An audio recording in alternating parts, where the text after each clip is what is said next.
पड़ेगा और ये भी लागू करने पड़ेंगे। तो मैं अगले वक्ता के तौर पे हमारे बीच में भाई सुशील धारक इंटक से हैं, वो आए और अपने विचार रखें। भाई सुशील धारक, उसके बाद डॉक्टर बलबीर सिंह ठाकुर तैयार रहे।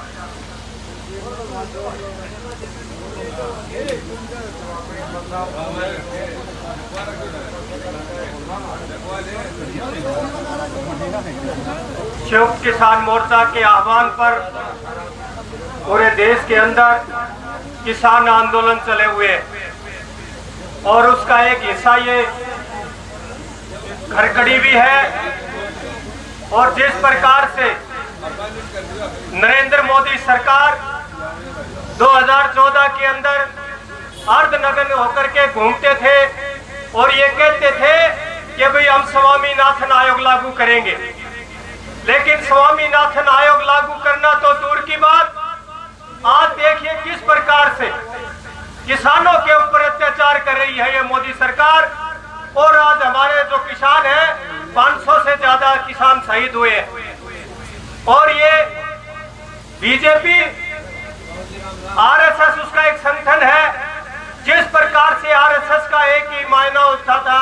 एक ही काम होता था कि किस प्रकार से इस देश के अंदर जातिवाद को बढ़ावा दिया जाए और किस प्रकार से इस देश के अंदर धर्म का बढ़ावा दिया जाए। जिस प्रकार से ये देश आजाद हुआ 1947 में और इस देश के अंदर जो संविधान की बात हुई, सभी धर्मों को लेकर के, सभी जातियों को लेकर के संविधान बनाया गया और उस संविधान में ये लिखा था कि हर व्यक्ति को अपनी बात रखने का अधिकार है, अपना हक मांगने का अधिकार है। और उस संविधान को खत्म करके ये आरएसएस अपना एक संविधान बना रही है और उस संविधान के अंदर उन्होंने लिखा है कि किस प्रकार से हमने इस देश के अंदर मनुवाद को बढ़ावा देना है। आज 8 महीने से ज्यादा हो चुके हैं किसानों को और जिस प्रकार से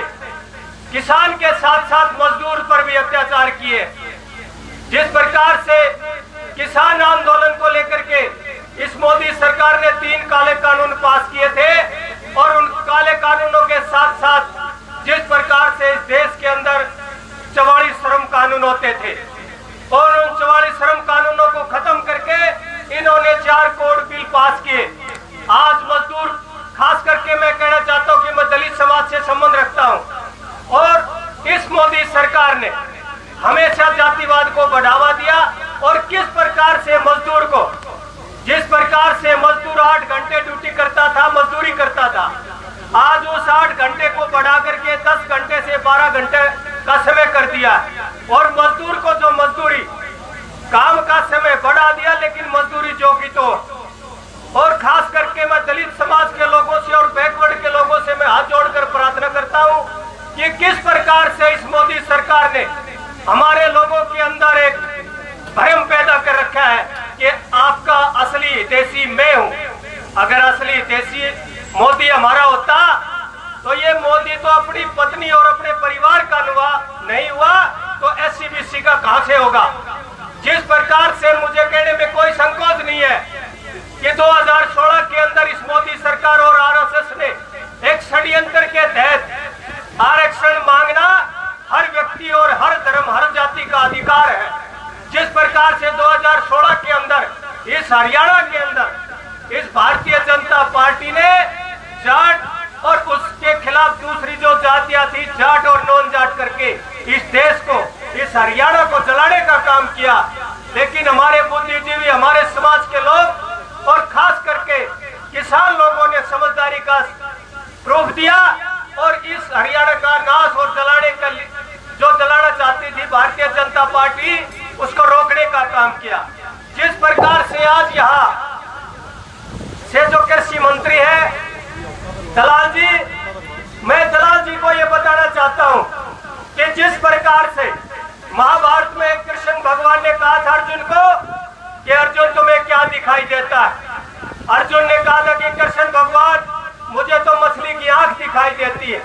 तो उसी प्रकार से मैं दलाल को ये चेताना चाहता हूँ कि ये जो किसान बैठे हैं यहाँ खरकड़ी के अंदर, इन्हीं पूरे हरियाणा के अंदर जो बैठे हैं, ये आपको ये बता रहे हैं कि जब तक 3 कृषि कानून वापस नहीं हो जाते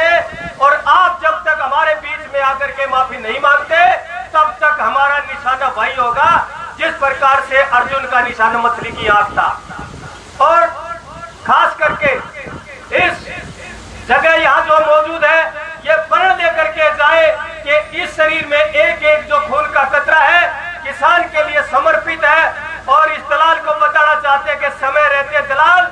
अपने होश में आ जाए, वरना ये जनता है उस कुर्सी पर बिठा जानती है तो उस कुर्सी से गिरा भी जानती है। तो आप लोगों ने मेरे विचार सुने, मैं आपके लिए आप सबका बहुत बहुत धन्यवाद करता हूं। और मेरे मुख से अगर कोई गलत शब्द निकल गया हो उसके लिए मैं क्षमा चाहता हूं। और जिस प्रकार से इस नरेंद्र मोदी ने SCBC को बहका रखा है कि भाई एक इसने और प्लान बनाया है कि महाराष्ट्र के अंदर एक कमेटी बनाई है कि एक साइड में भूमिहीन किसान और दूसरी तरफ है किसान, उनको बहकाने के लिए उदित राज महाराष्ट्र के जो मंत्री हैं उनको अध्यक्ष बनाया है कि किस प्रकार से इस देश के अंदर जो भूमिहीन लोग हैं उनको तैयार करके किसानों के खिलाफ खड़ा किया जाए और एक प्रकार से देश के अंदर अफरा तफरी मचाई जाए। लेकिन आज देश के अंदर सब जागरूक है और मोदी सरकार का जो प्लान है वो सफल नहीं होने देंगे। जय जवान, जय किसान, जय हिंद।